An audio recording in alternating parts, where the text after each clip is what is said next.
Very good morning, kids. Yesterday in the video, we have completed the chapter or the poem that is the Little Sparrow. हम लोगों ने एक poem पढ़ी थी ना बहुत अच्छी सी. वो किसके बारे में थी? That was about a little and pretty sparrow. एक छोटा सा बच्चा है and that kid is talking to the sparrow. वो उसे वॉच कर रहा है, उसे देख रहा है कि वो क्या क्या कर रही है, कितना स्वीटली सिंग कर रही है और वो किस तरह से अपने लिए नेस्ट बना रही है. सो ऑल दीज थिंग्स वो ऑब्जर्व बाय द किड. वो छोटा बच्चा सब कुछ देख रहा है और उससे बात भी कर रहा है. So today we will do the back exercises of the chapter. Okay, and you have to read it with me also. आपको ये मेरे साथ पढ़ना भी है. व्हेन आई विल रीड, आप मेरे साथ मेरे पीछे पीछे रिपीट करेंगे. Okay, so read it loudly. Let us start with it. The first question. Take the correct words. 2 options are given here. आपके पास 2 ऑप्शन दिए हुए हैं.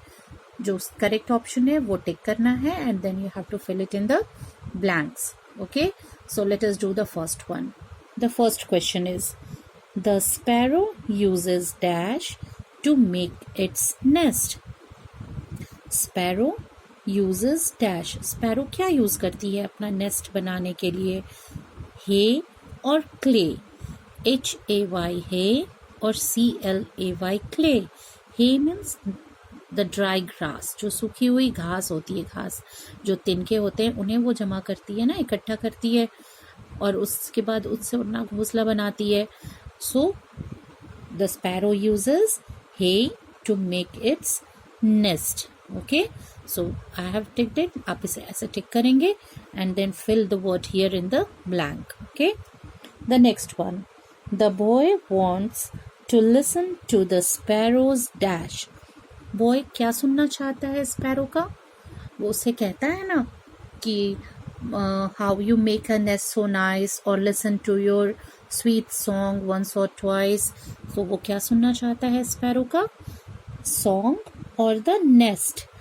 नेस्ट को सुन सकते हैं? नहीं ना, उसे सिर्फ देख सकते हैं. नेस्ट से कोई आवाज नहीं आती कि उसे सुना जा सकता है. So the boy wants to sing to the sparrow's song. वो स्पैरो के सॉन्ग को, उसकी आवाज, उसकी चर्पिंग को सुनना चाहता है. Okay, now the third one. The boy wants the sparrow to eat a dash. Boy क्या चाहता है? वो छोटा बच्चा क्या चाहता है कि स्पैरो क्या खा ले? वो क्या देना चाहता है उसे खाने के लिए? The boy wants the sparrow to eat a crumb or grain. Crumb means the small pieces of bread, cake, biscuit. हम लोगों ने कल डिस्कस किया था ना पोएम जब हम लोग रीड कर रहे थे. सो crumb और द grain, अनाज, क्या वो देना चाहता है?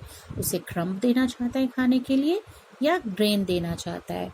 So the correct answer is crumb. You have to tick it here. यहाँ correct answer को tick करना है and then fill it here. Okay.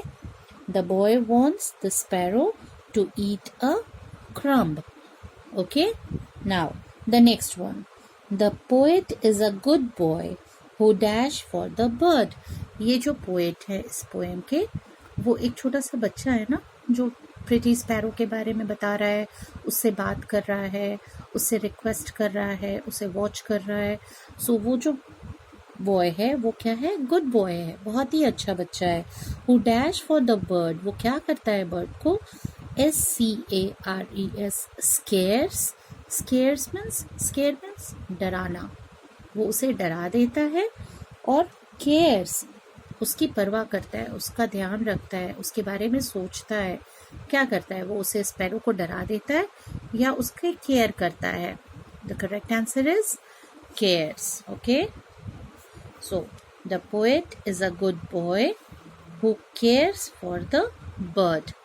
Okay, so we have done the fill ups. Now let us revise it once. एक बार हम लोग इसे फिर शुरू से देखेंगे and you also check your answers. The first one, the sparrow uses hay to make its nest. The second one, the boy wants to listen to the sparrow's song. The third one, the boy wants the sparrow to eat a crumb. The poet is a good boy who cares for the bird. So fill-ups are done. Now let us see the next question. What the next question is? क्या है next B में? चलो question B आप read करेंगे मेरे साथ. You have to put your finger or the pencil there. Number B. Write 2 lines from the poem that tells you that the boy will not harm the bird. 2 line ऐसे लिखने हैं जो ये बताता है पोएम का कि वो जो छोटा सा बच्चा है वो क्या करेगा, वो बर्ड को हार्म नहीं करेगा, उसे किसी तरह से परेशान नहीं करेगा, उसे कोई चोट नहीं पहुंचाएगा.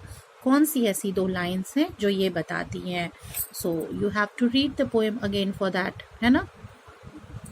नाउ सी द 2 लाइन्स जो ये बताते हैं कि that boy will not harm the bird. वो जो बॉय है, वो जो पोएट है, जो छोटा सा बच्चा है, वो बिल्कुल भी हार्म नहीं करेगा उस बर्ड को. The first line is I will stand out of your way. मैं तुम्हारे रास्ते से बिल्कुल अलग खड़ा रहूँगा. मैं तुम्हें when the bird is there hopping in the house, वो जब उसके घर में हॉप कर रही है तो वो कहता है ना कि don't fly away from the window away. तुम विंडो से बिल्कुल भी उड़ के मत जाओ. I will stand out of your way. मैं तुम्हारे रास्ते से बिल्कुल अलग रहूँगा. मैं तुम्हें परेशान बिल्कुल नहीं करूँगा. I want to just watch once और ट्वाइस. मैं बस 1-2 बार तो देखना चाहता हूँ, वॉच करना चाहता हूँ. That how you make a nest so nice. तुम अच्छे सा नेस्ट, अपना प्यारा सा नेस्ट, घोंसला कैसे बनाती हो.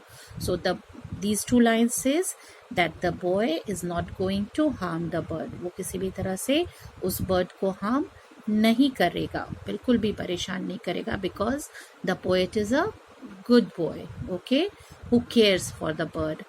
Now let us see the question answers. We will discuss it now only, and then when you'll get it written one, जब आपको ये written मिलेगा, then only you write it in the copy. अभी आप नहीं लिखेंगे. Okay, let us see the questions and discuss it. The first question. What action of the sparrow will make the boy happy? Sparrow के कौन से action से वो बच्चा कहता है कि मैं बिल्कुल खुश हो जाऊंगा. I'll be glad, I'll be happy. वो कहता है if you eat a crumb I give, कि मैं जो तुम्हें क्रम्ब दूंगा खाने के लिए, जो केक, ब्रेड और बिस्किट्स के तुम्हें पीसेस दूंगा, टुकड़े दूंगा, अगर वो तुम खा लोगी then I'll be happy. Okay, so if the sparrow eats the crumb, जो वो बच्चा उसे देगा, then the boy will be happy. Okay, now let us see the second question. What does the boy want to watch the sparrow doing? वो क्या करते हुए देखना चाहता है स्पैरो को. उसने क्या कहा कि मैं क्या देखना चाहता हूँ, मुझे क्या देखना है, तुम्हें क्या करते हुए वॉच करना है. What he says कि I want to just watch once or twice how you make a nest so nice. He just wants to watch that how the sparrow is making the nest. वो किस तरह से अपना nest बनाती है, किस तरह प्यार से अपना जो घोंसला है वो तैयार करती है हे से, सॉफ्ट वुल से. Okay, so that boy just wants to see कि वो स्पैरो अपना नेस्ट किस तरह बनाती है. Now let us see the last question. Which word does the boy use to describe the sparrow? कौन सा वर्ड यूज करता है बॉय यहाँ पे स्पैरो को डिस्क्राइब करने के लिए, स्पैरो के बारे में बताने के लिए. ओके, किस वर्ड से वो बताता है कि वो स्पैरो कैसी है. स्पैरो है, इट्स ओके, पर वो कैसी है, उस बच्चे को कैसी लग रही है वो स्पैरो, ये बताने के लिए वो कौन सा वर्ड यूज करता है. What the boy says? He says pretty sparrow. Okay, वो क्या कहता है, pretty sparrow. Pretty means beautiful. उसे वो स्पैरो बहुत अच्छी लगती है, बहुत pretty, beautiful लगती है. So the boy is using the word pretty for sparrow. So this is, we are done with the chapter and the question answers we have discussed. Now you will get it in written and then only you write it neatly in your copy. Okay, thank you.